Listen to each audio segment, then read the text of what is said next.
Hi everyone, it's William here again. So something just came across my mind a few days ago. Why don't I actually do a video on how to drive economically?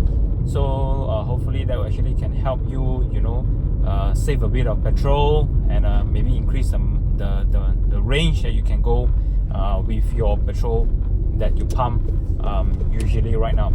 So what I'll do actually is that I'll just shoot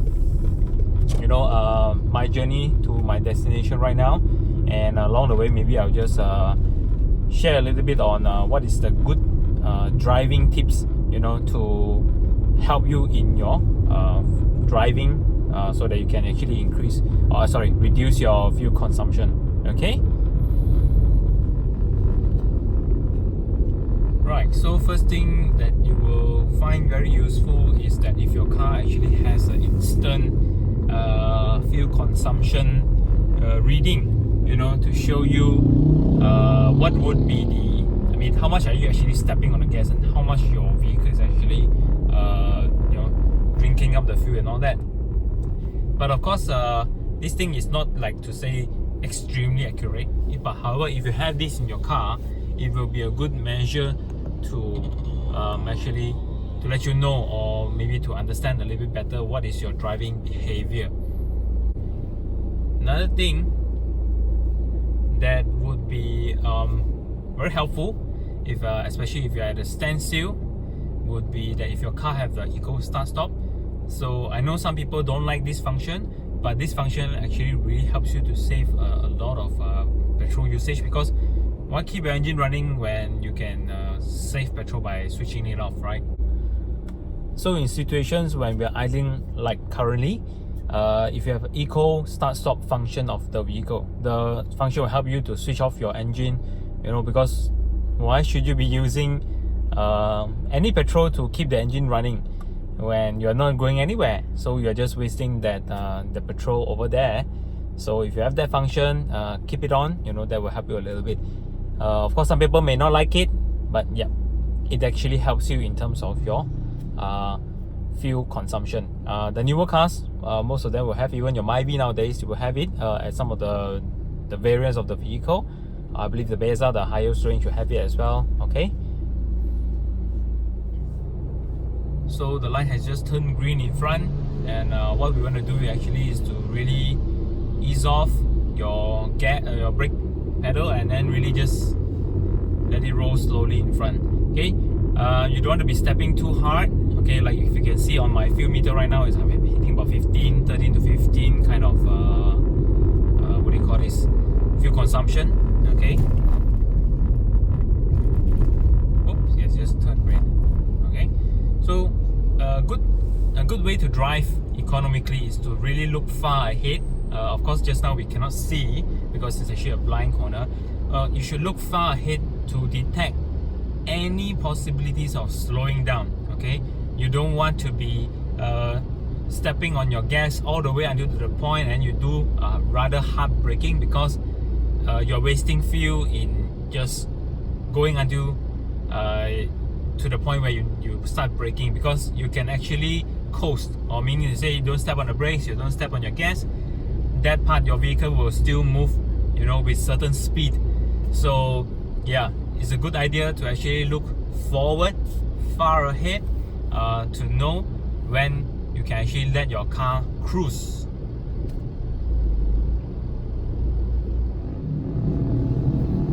Okay, so it has just turned green again.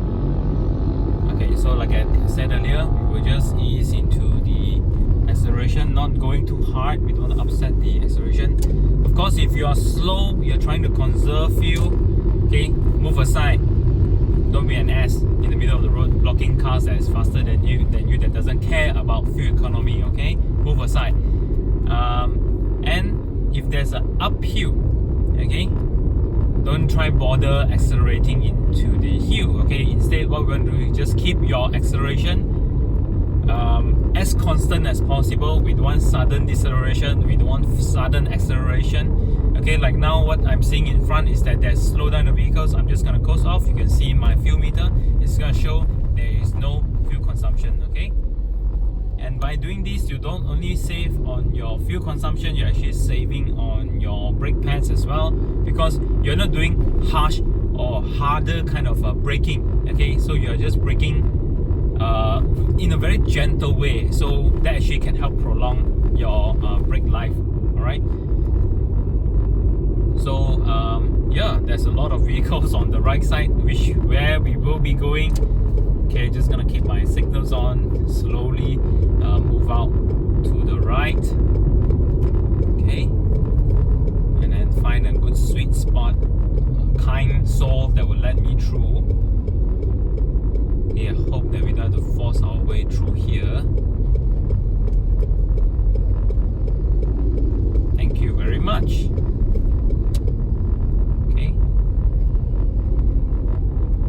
Of course, a good thing to do is that learn to judge your vehicle. Okay, if you're driving your vehicles for many years now, you should be able to judge it easily. Okay, if you let go of your accelerator, how fast will it move forward still, or I mean, what's the slowing down kind of rate? Okay. Another thing that you should always take note is to keep your tires inflated to the recommended pressure from the manufacturers. Okay, because slightly low on pressure tire will have a bigger area of contact with the road. Usually bigger area of contact with the road also means that they will actually have more resistance to rolling. So meaning to say, if you let your car coast with the tires that is slightly low on pressure versus a car that is inflated to the recommended pressure, the car with the recommended tire pressure will be able to go further using less fuel. Right, so being in KL, jam is totally unavoidable unless you are those type of people who are willing to wake up extra early or go back to home extra late. Okay, for myself, what I do is that actually I go to my workplace way ahead of the peak hours. Okay, so that in that way I can actually reduce the being stuck in congestion, because all this stop and go kind of movement actually will take up more fuel, okay, than moving in a very smooth manner. Okay, I'm sure this point everybody has already understood it. Okay, and one thing I think, if you are stuck behind like an MPV in front, which is a rather big car, keep a good distance, you know, because then you can judge whether you should coast or you should brake, like what happened earlier. Okay, that's what I like to do. It is also safer for yourself as well. Okay, so if they're moving at constant speed, I'm just gonna keep it constant, either constant or I coast or cruise as I see fit. Okay, the traffics are clearing up a little bit ahead. Okay, this MPV is not able to move to the left. Okay, there's a lot of space in front actually. Let's hope he can move out of the way so we can speed up before the ramp in front. Okay, that's good. Now you see, it's good to actually know the terrain that you are driving in. For people who drive day to day to their workplace, or maybe to meet your customers, that is very, what do you call that, on a familiar route that you are using. Okay, it is actually good to know the terrain well, because if the terrain, you know it well, you can use the terrain to your advantage. Example, when you're going a downhill, you don't want to be stepping on your gas.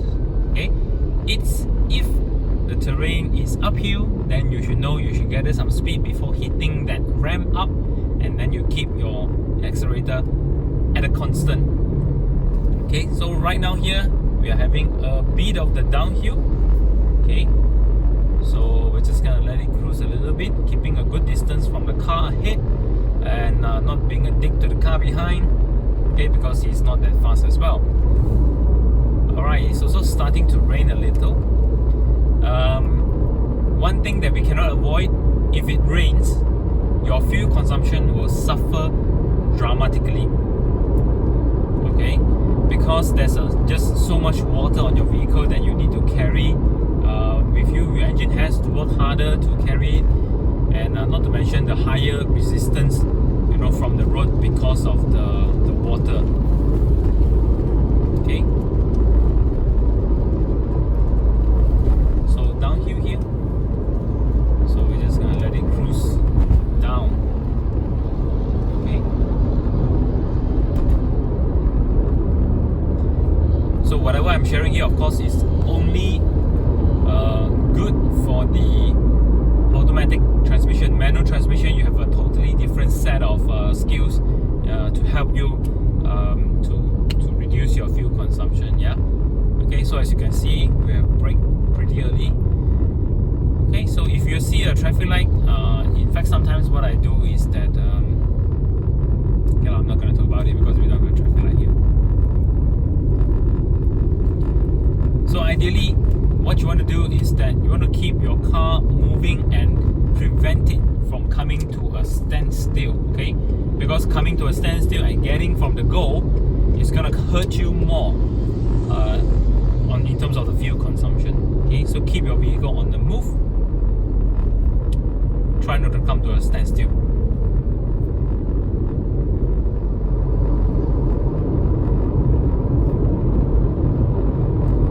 Wow, look, there is a Z4 next to us. So let's tail it a bit, okay? Tail it in a very economical way, not in a very uneconomical way. Okay, if it goes faster than us, let it be.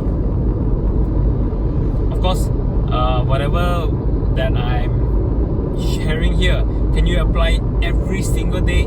I don't think so, because sometimes there are just some drivers out there that will piss you off, makes you so angry. If you have good EQ, then perhaps you can control emotion, you won't be affected much. But what if you don't? Maybe sometimes, we are still human, we will get affected by other people's action. Yeah, you want to rev your vehicle next to him, stare at him a little bit. I think it's perfectly acceptable to see that thing happen to you maybe one of the days. Okay, you cannot be perfect every single day. Alright, traffic is slowing down up ahead.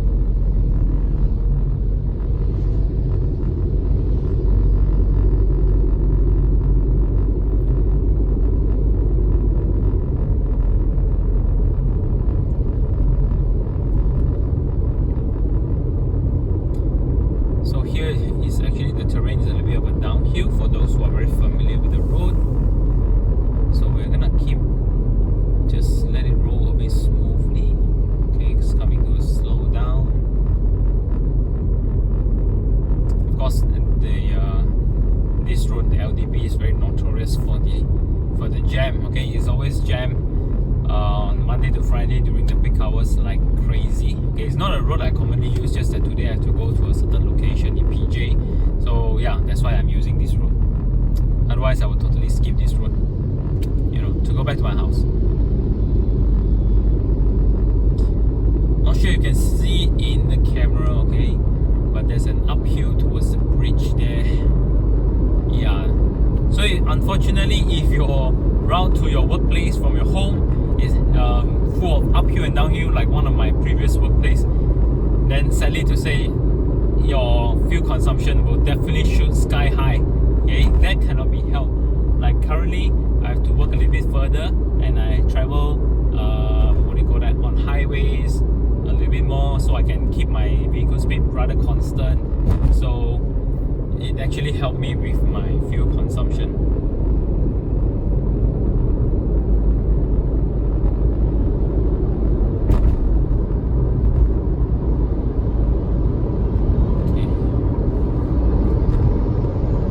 So we're going downhill now at about a speed of 80, so we're gonna keep it there.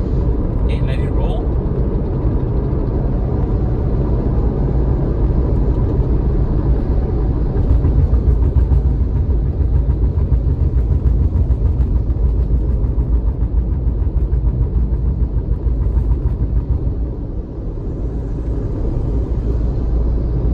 If your vehicle has good handling and traction, okay, then I will advise you some of the bends you what I do is I normally don't brake going into it. I just keep a steady gas pedal action, okay? Just keep it there, constant, throughout the whole bend, or sometimes I just let it cruise past the bend. Yeah, so that will help you as well. But of course, you should always take note of the limit of your cars. That doesn't mean that you're using a low or bad handling car and you do the same thing as you would do on a performance car. You should totally not do that. Okay.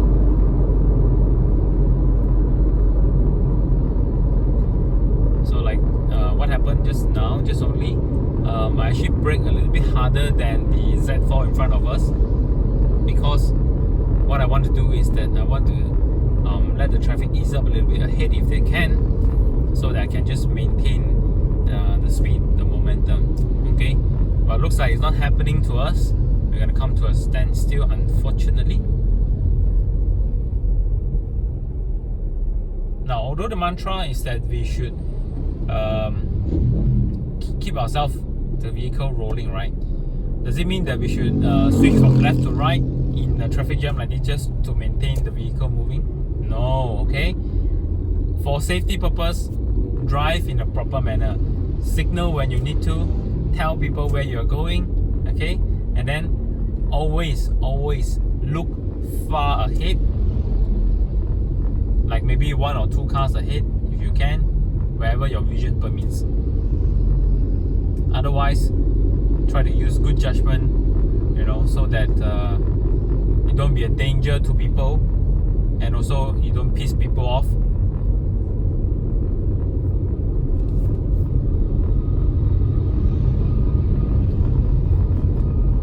So as you can see, moving in slow traffic, as long as move constantly, that's actually pretty okay.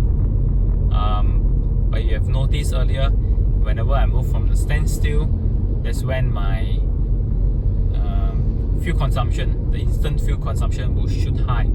Okay, you will go into the range of 9, 10, 11, 12, even though if it's just a feather action on the pedal, okay, on the accelerator pedal, because really moving from standstill takes a lot of energy, takes a lot of fuel just to get it moving. So we're not coming to a complete standstill here, at least not me.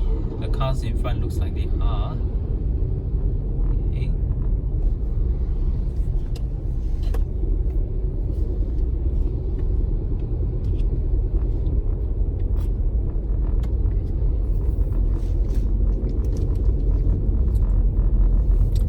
What do you think of this Z4? Okay. Actually, I kind of like it. I was also contemplating whether I should actually get one of these or not. But as you may have known, after comparing the 86 against this, having a small family, I think the Z4 might not be the most practical car that you can get in the market right now.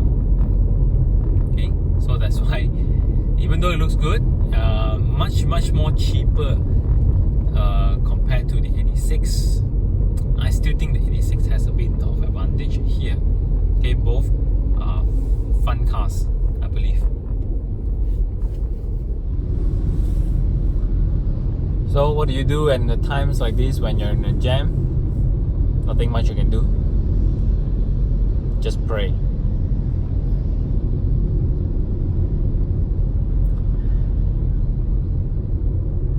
Actually, what I like to do, I like to watch YouTube when I'm driving.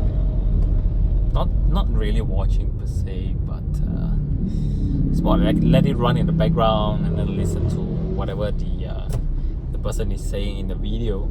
It's more listening to a radio, except there's some picture there, but I don't look at it. So what do you guys do during the traffic jam? Do you actually listen to radio, or do you watch YouTube, or do you actually listen to audiobook or whatever?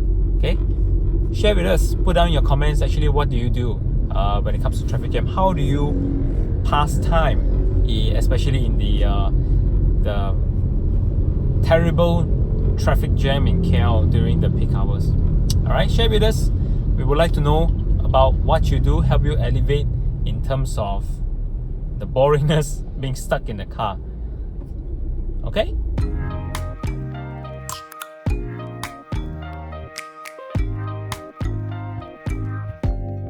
Open up. You